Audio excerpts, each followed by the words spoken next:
Hey, this is Sky. Welcome to my YouTube channel. It's Friday night. Let's just tell some stories. Do you guys know how to mind your own business? It's an important skill to have. I learned that out in the streets a long time ago, decades ago. I've had so many scenarios where I've had to mind my own business. Pretend like what I saw didn't just happen. Right in the middle of something, and I have to just be like, okay, nothing to do with me. Some people are superheroes, they want to get involved. I'm no superhero. There are things where I won't get involved. I realize there's certain scenarios that have nothing to do with me. I'll tell you one such story. I have a whole bunch of these, but I'll tell you one. It's just one. One time I had to learn this lesson. I was in my 20s, mid-20s, living in Santa Cruz, Beach Flats, Barrio, gangland, Mexican gangland. I knew a lot of those guys. We became rather tight. Those guys embraced me like no other group has ever really embraced me. And I looked at these guys as my friends. It was late one night. I was with my girlfriend, sleeping in the bed, in my bedroom.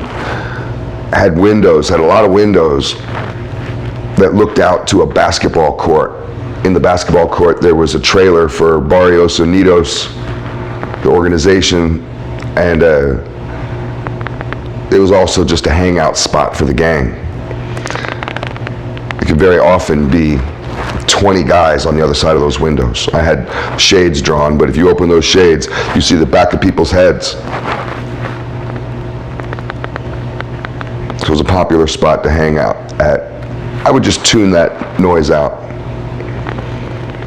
Did I want a whole gang hanging out on the other side of my window, selling crack and causing trouble, selling heroin, causing trouble? No. But it is what it is.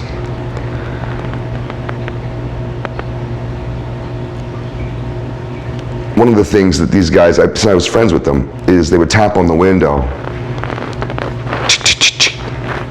and I'd go look out, and very often it'd be a few guys smoking a joint.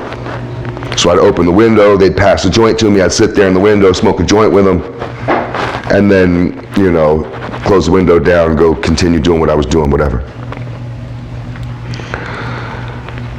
So it was late at night, I'm sleeping in the bed with my girlfriend, the windows are right above our heads. I hear the tapping. It's like 3 in the morning, 4 in the morning. It's late, too late to smoke a joint. But it's persistent. So I couldn't ignore it. So finally I look up to go look out the window. And it wasn't tapping from somebody trying to pass me a joint. It was 2 guys that I knew with knives in their hands, stabbing another guy that I knew whose back was to the window. I could tell who he was right away because I knew these guys. And they're stabbing him. And the noise I heard was his hands clawing down the window as they were just sticking him over and over and over again. So I ducked down. My girlfriend rolls over and she said, "What's that?" I said, "It's nothing."